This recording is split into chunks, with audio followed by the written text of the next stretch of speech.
Yeah, my name's Laura Higgins. I'm a Principal Planning Policy Officer in the Local Plans team.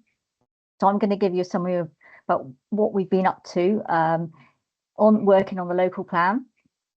Now, the local plan is a really long process. The average local plan takes about 7 years to produce. We're working to a 5-year timetable.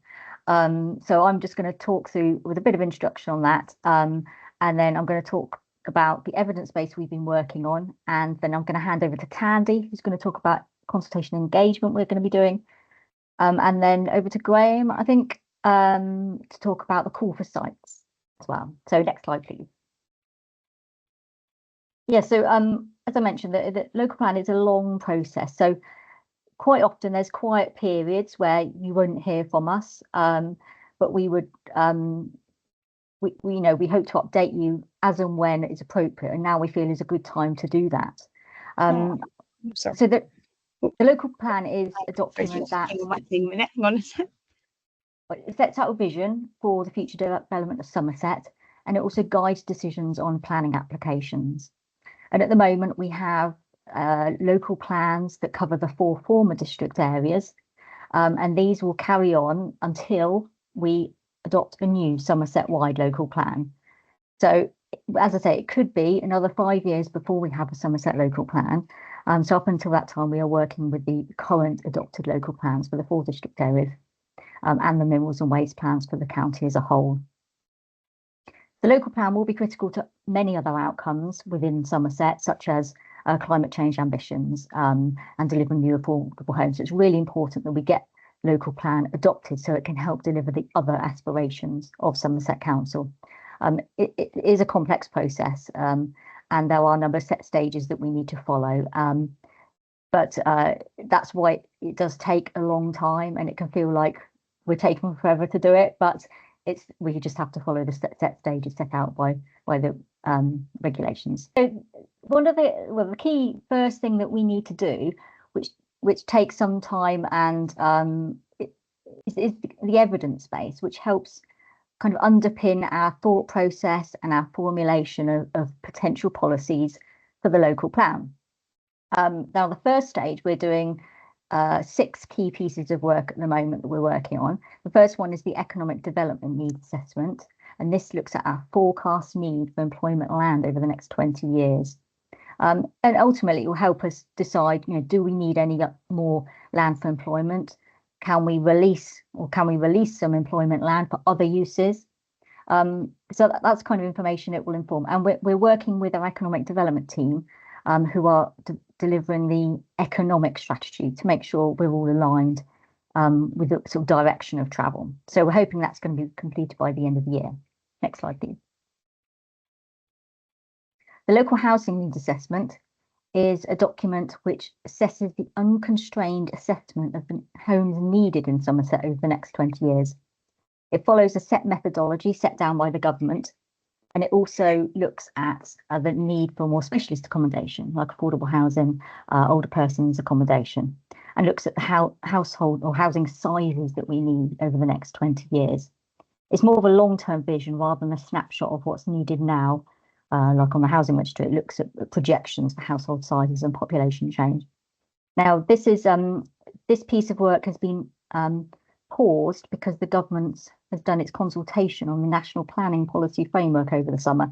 So we're waiting to see the outcome of that before we carry on with this piece of work. Next slide, please. The Strategic Flood Risk Assessment looks at all known sources of flooding across Somerset, and that will help us inform where the high, medium and low probability flooding is across Somerset, and will inform our decisions on location of development and any infrastructure that's needed going forward. Next slide, please. Gypsy Travellers and Travelling show people accommodation, assesses the future need for this group of people, and will inform potential location of sites or any other needs. And we're working with other council service areas on this. Next slide, please. Landscape character assessment. At the moment, we have various landscape character assessments across the whole of Somerset, but they are very different in terms of their age. Some are very old and follow a very old methodology, and some are very new. So we haven't got a single aligned assessment. So we're comparing, or we've got the same sort of information for each area. So we're making sure we've got a comparable assessment across the whole of Somerset. Whilst landscape itself doesn't change much over the years, the way that we assess it has done over the past sort of, 20 or so years. So we need an up-to-date assessment. Next slide, please. The role and function of settlement study. This collates data on the service and facilities in settlements. Similar to landscape assessment, we, at the moment, or with past local plans, each former district area had different ways of assessing settlements and putting them in a hierarchy of their own design, different district areas. So we need to have an aligned method across the whole of Somerset. So we are comparing the sustainability like across the whole of Somerset. Next slide, please. Nearly there, just two more. Town centre health checks is quite a set methodology for assessing the vitality and viability of the main town centres across Somerset. So this looks at things like vacancy rates, crime statistics, people's opinion of how they feel about their town centre, just to kind of get a picture of the vitality and health of them. And next slide, please. And the final bit of evidence base that we're doing at the moment is about understanding how we can incorporate health into local plans. So how we can have policies that improve public health, and we're working with our public health colleagues in how we might be able to develop policies around this. Next slide, please. And the final one for me is just these are some of the pieces of work we're going to be doing or starting over the next few months, next sort of 6 months. And then, I mean, evidence base is something which continues throughout the local plan process, but these are the next ones we're going to be working on. So that's it for me. I'm going to hand over to Tandy now. Oh no, oh, sorry, one more slide for me, I think. I think there might be one more. Yeah, just to let you know about this really exciting piece of software we've got called Placemaker, which is going to help us a lot in terms of speeding up our processes.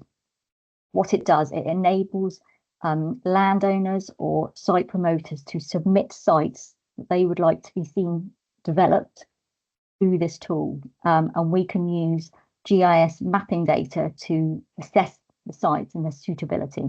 And this is because we are anticipating a lot of sites, so this is going to help speed up that process. Graham's going to talk a bit more about the call for sites a bit later. So now over to Tandy.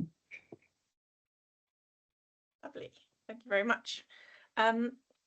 So as I said at the beginning, I'm going to talk mainly about our engagement activity, and particularly about our activity with yourselves, so city, town and parish councils, which begins next Monday on the 21st and will run for 4 weeks.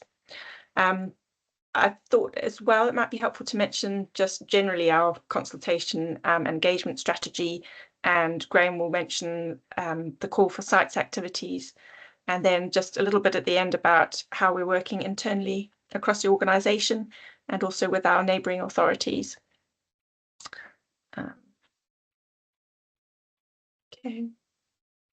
So just starting with a bit of a background on this, we have produced a first draft of consultation and engagement strategy for the local plan. And Laura's already mentioned the National Planning Policy Framework consultation. So before progressing any further through our sort of internal processes and sign-off processes, we're waiting to hear about next steps.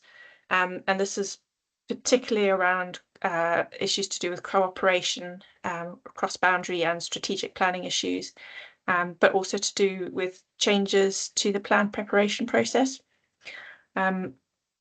So in the National Planning Policy Framework consultation, there are proposals for the local planning authority to submit the plan for examination no more than 18 months after the publication of the revised NPPF. And we're just keeping an eye on whether this goes ahead, as there would be clearly some major implications for the amount of time we'd have available for consultation and engagement activities. But in the meantime, we're just cracking on. with some engagement activities, and the first of these early engagement activities is with yourselves. And just to set out the two key aims. The first is to assist us with work in assessing the role and function of settlements. So this is a piece that Laura's already referred to in her introductory piece. And the second is to help us to understand the current provision and the need for open spaces, built sports facilities and playing pitches within communities. Both of these activities will inform the strategy for the development of the local plan itself. So just to go into a bit more detail about the assessment of the role and function of settlements. By engaging early with you, we're hoping that you'll help us understand how our towns and villages currently work and function as we start to shape the local plan and set a strategy for determining the pattern, scale, nature of future development for Somerset. Looking at how our settlements currently function can give us clues about what we need to do in the future to help deliver positive outcomes for our communities. And we particularly want to understand whether our more desk-based assessments of certain elements ring true with the lived experience of communities within Somerset. So in this exercise, we'll be looking for feedback from you on the services and facilities we currently understand to be available within individual settlements across Somerset, and to get views on how important various different services and facilities are in creating a community and self-containment. And we're also interested in views about access to public transport, active travel networks, and places of employment too. So the fundamental aim really is to enhance our knowledge by gathering the insights and experiences from yourselves, understanding individual settlements' roles and functions, strengths and vulnerabilities will be important in getting to a future growth and development strategy that reflects the particular characteristics and needs of individual settlements. Then looking at the second part of our engagement exercise, which is about understanding the current and future needs for sports, playing pitches and open spaces too. And again, local information is really important for building a complete picture of this. So this information will inform our open spaces, built sports facilities and playing pitch strategy. And it will satisfy requirements of national planning policy, but also importantly, inform the local plan. The consultation is a closed one, so invitations will be sent out to city, town, parish councils.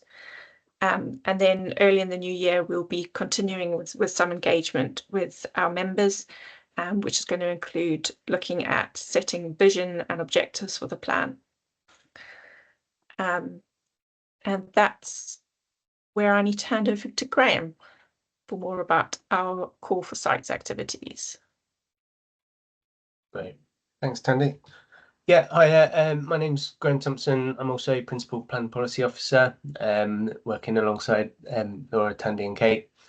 I'm going to quickly kind of talk through call for sites, both what we've done so far and what's in the pipeline to come. I suppose starting off, just so we all know what we mean by this, when we're talking about a call for sites, it's effectively us publishing that we are seeking proposals from landowners and land managers and land agents and things for different uses of land across Somerset. We want them to be submitted to us so that we can assess their various constraints and opportunities and decide which sites are suitable for the relevant purposes. So what we've done so far is back in the summer, we launched an environmental call for sites. So that was focused on identifying sites for off-site biodiversity net gain and phosphates mitigation.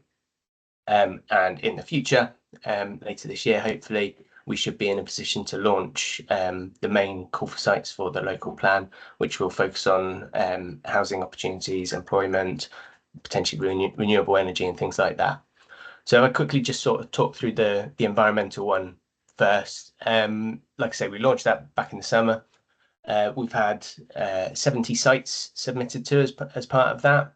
And when we published that, we set out some pretty clear transparent guidance on how we were going to assess things, and that kind of broke things down into three tranches. So the first two tranches, if you like, are our priority sites based on initial assessment, and then the third tranche of our non-priority sites. We've managed to do full assessments on those first two tranches.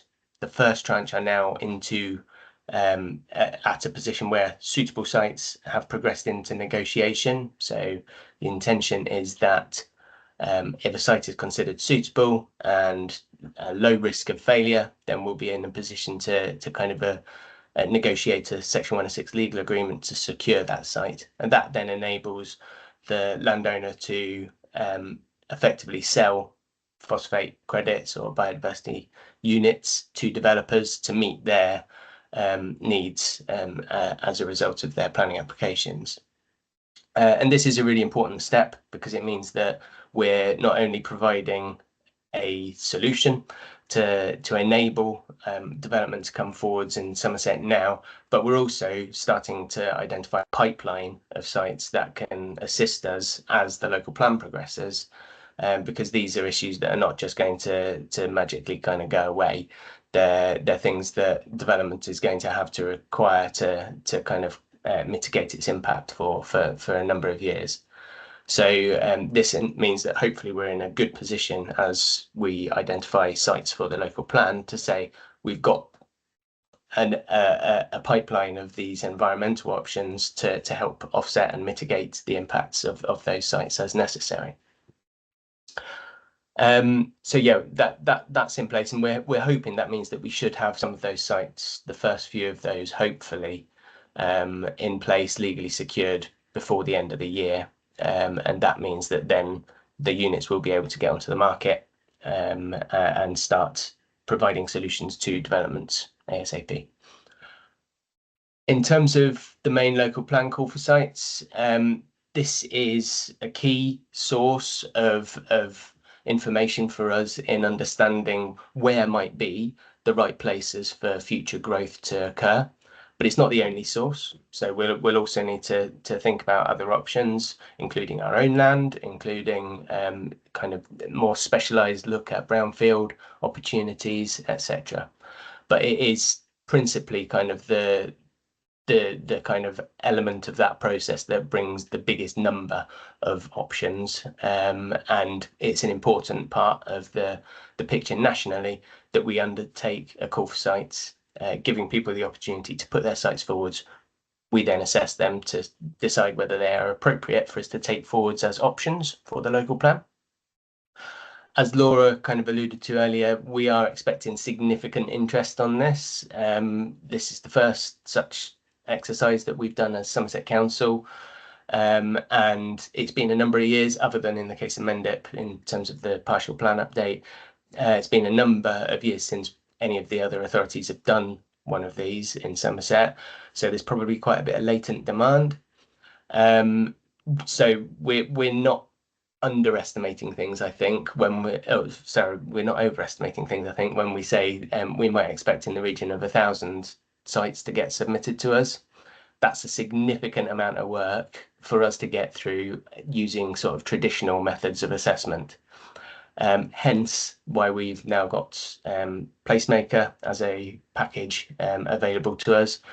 And we need to make sure that we develop a new methodology for undertaking this call for sites and assessing them, so that we make the most of that opportunity to sort of filter down those sites and automate certain elements of that process, use our data smartly, I suppose, so that then the sites that actually pass through for officers to then go into detailed assessments on, they've already kind of separated the wheat from the chaff, and we can kind of use our resources wisely. When I say they then that we assess sites, what I mean is we assess against a range of different sort of constraints and opportunities. So that will look at different sort of topic areas. That methodology is still being worked up at the moment, but typically it would look at things like the access requirements for a site, transport and connectivity, thinking about things like active travel and public transport opportunities and things like that, landscape impacts, ecology, historic environment impacts, that sort of thing. So we build up a nice rounded picture, I suppose, of what are the opportunities, what are the constraints, how realistic, how deliverable is this site going to be, and we get to understand something of what the capacity of that site might be to deliver in terms of whether that's new homes or new employment or whatever else we choose to include in that. So like I say, we're keen to maximise the use of this technology to help us undertake those assessments and make sure we're really focusing on the ones that require that assessment. But we do know that our data is not in the best position at the moment. So we have an initial project before we're able to kind of launch things, which is just to consolidate the data from the 4 councils into one and make sure that we are able to utilize that data to our advantage. So that's already underway. What we're hoping is that we might be in a position to launch the main call for sites before the end of the year, but it is dependent on that kind of project keeping moving and providing us with that ability to work smartly. And the main thing is that we kind of get through that first, I think. Yeah, I think that's probably about it from me. I'll pass back to Tandy. Cool. Thank you. Just a couple more slides from me. I thought it would be helpful just to mention on the theme of consultation and engagement, how we're working within the council itself collaboratively. And so there are a couple of particular groups to mention just to illustrate this. So we've got a Creating Communities Officer Working Group, which is a cross-service group of officers trying to ensure this joined up approach to bring together any place-based strategies. So it covers a wide variety of themes like strategic planning and transport, economy, environment, housing, education, and also public health. There's a particular focus in this group of looking at strategic infrastructure and investment priorities as well. So it will include things like the Community Infrastructure Levy or SIL and Section 106 spend priorities.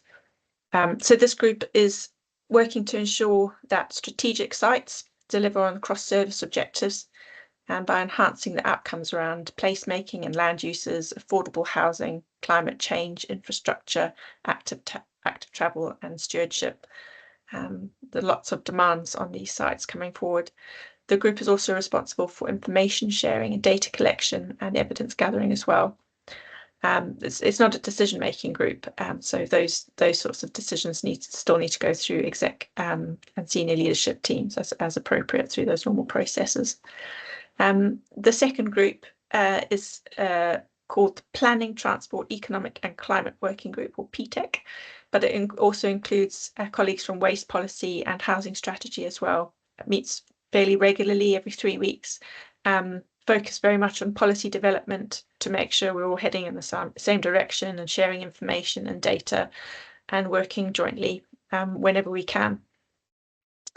And then finally, just briefly about our work with neighbouring authorities on cross-boundary issues and strategic planning. This carries on.